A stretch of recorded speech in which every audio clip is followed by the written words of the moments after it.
राधाताई सानप माझ्यासोबत आहेत. आज गोपीनाथ मुंडेंची पुण्यतिथी. साहेबांच्या गडावरती या नतमस्तक झालात. कोणती आठवण आज या ठिकाणी ते साहेबांची?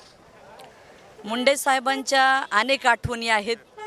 म्हणजे 2010ला मुंडे साहेब आमच्या श्री क्षेत्र मीराबाई आईसाहेब संस्थानला हेलिकॉप्टर घेऊन आले होते.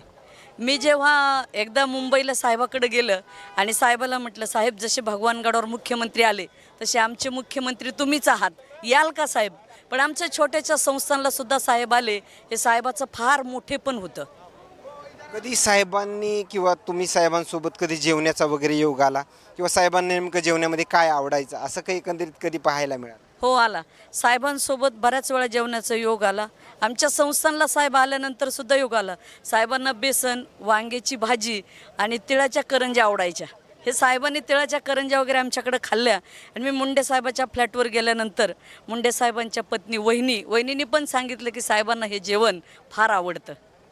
खरं तर पंकजा मुंडेंनी काल आवाहन केलं होतं की गडावरती येऊ नका, मात्र ही मोठी प्रतिसादाची आपल्याला लाट जी आहे ते पाहायला मिळते. हो, सन्माननीय ताईसाहेबांनी सांगितलं कोणी येऊ नका, पण लोक आल्याशिवाय राहत नाहीत.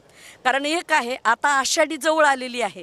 वारकरी जसा विठुरायाच्या दर्शनाची आस लावून बसलेला असतो, तसा मुंडे साहेबाकडं 3 जून 12/12 याला जसा वारकरी विठ्ठलाची वारी करतो, तसं मुंडे साहेबावर प्रेम करणारे माणसं साहेबाकडं गोपीनाथ गडावर आल्याशिवाय राहतच नाहीत.